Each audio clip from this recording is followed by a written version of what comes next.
నమస్తే, welcome to NCN news. నేను పుష్ప. బులెటిన్లో ముందుగా హెడ్లైన్స్ చూద్దాం. రానున్న పుష్కరాల నాటికి నగరంలోని రహదారులు, డ్రైన్స్ ఆధునీకరిస్తాం. Rajahmundry city MLA Adireddy Vasu. రానున్న పుష్కరాల నాటికి రాజమండ్రి నగరంలోని రహదారులు, డ్రైన్స్ వంటి సమస్యలు లేకుండా నగర ప్రజలకు వచ్చే యాత్రికుల సౌకర్యార్థం ఆధునీకరించడం జరుగుతోందని రాజమండ్రి సిటీ ఎమ్మెల్యే ఆదిరెడ్డి వాసు అన్నారు.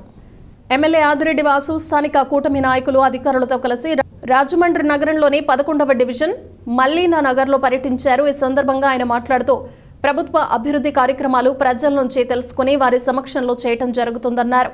ఆ దిశగా నగరంలోని ప్రతి వార్డులో చేపట్టాల్సిన పనులను కూటమి నాయకులతో కలిసి పర్యవేక్షిస్తున్నామన్నారు.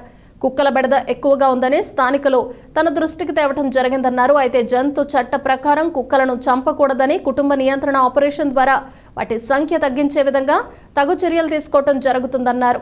పర్యావరణ పరిరక్షణలో భాగంగా ప్రభుత్వం మొక్కలు నాటే కార్యక్రమాన్ని పెద్ద ఎత్తున చేపడుతోందన్నారు. ఏవైనా వృక్షాలు ప్రభుత్వ నిర్మాణాలకు అడ్డుగా ఉంటే అటవీ శాఖ అధికారుల దృష్టికి తీసుకుని వెళ్లటం ద్వారా చట్ట ప్రకారం వారు చర్యలు చేపడతారని అన్నారు.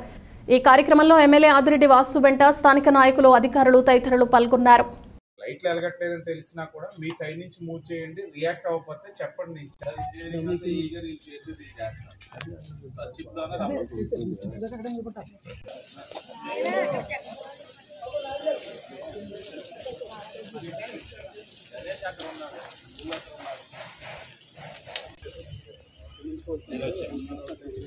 మన ఆనంద్ గారిని కవర్ చేయండి.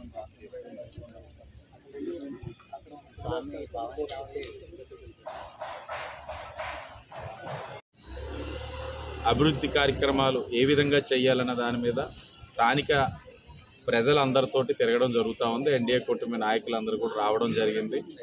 చూసాం ప్రధానమైన సమస్యలు చాలా. లొకాలిటీ అయితే పాష్ ఏరియాస్ అంటారు వీటిలన్నింటినీ కూడా, అంటే నగరం విస్తీర్ణ ఈ వైపు జరుగుతూ ఉంది. అలాంటి లొకాలిటీలోని ఒక మంచి రోడ్ కానీ డ్రైన్ కానీ లేకపోవడం చాలా దురదృష్టకరం. నాకు తెలిసి 2007 ఆ సమయంలో 8 ఆ సమయంలోనే ఆనాడు ఉన్న కార్పొరేషన్ ఏదైతే మేయర్గా ఆదిరెడ్డి వీర్రావు గారు ప్రాతినిధ్యం వహిస్తున్న ఈ వార్డు పరంగా చేయించిన కార్యక్రమాలే తప్ప మరలా లేవు. చేసుకోవాల్సిన అవసరం ఉంది. డిపార్ట్మెంట్ వారు అందరూ వచ్చారు, ఎస్టిమేట్స్ అన్నీ రెడీ చేసి దగ్గరలోనే అవసరమైన సీసీ రోడ్స్, డ్రైన్స్ కూడా వేసే బాధ్యత ఎన్డీఏ కూటమి మేము తీసుకుంటా ఉన్నాం. చాలా సమస్యలు ఉన్నాయి. కుక్కల సమస్య ఒకటి బాగా ఎక్కడికాడే వినబడతా ఉంది. దానిపైన కూడా ఎందుకంటే చట్టాలు ఉన్నాయి, వాటి మీద ఏ చర్యలు తీసుకోలేం. చేయగలిగింది ఆ కుటుంబ నియంత్రణ ఏదైతే వాటికి చేసి వాటి సంఖ్యని తగ్గించుకుంటూ సంవత్సరానికి వెళ్ళాలి. అది కూడా ఆల్రెడీ క్వారీ సెంటర్లో ఒకటి ఉంది, సరిపోవట్లే.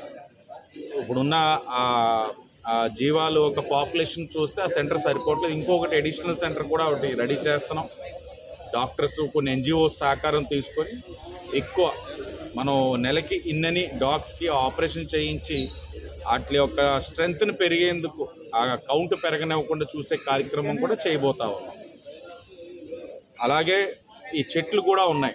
గతంలోనే ఏదైనా ఒక చెట్టు బాగా ఇబ్బందిగా ఉంటే చెప్తే అధికారులు వెంటనే చర్యలు తీసుకున్నారు. ఇప్పుడు అది కాదు. ఇప్పుడు ఒక చెట్టుని కానీ ఏదైనా సరే మనం తుంచాలి అని అనుకుంటే అక్కడ స్థానికంగా ఉన్న ప్రజలందరూ ఒక అర్జీ పెట్టాలి. అది కార్పొరేషన్ నుంచి అధికారి డిఎఫ్ఓకి పెట్టాలి. డిఎఫ్ఓ గారు ఆమోదం తెలిపిన తర్వాతే ఒక చెట్టుని మనం ముట్టుకోగలం.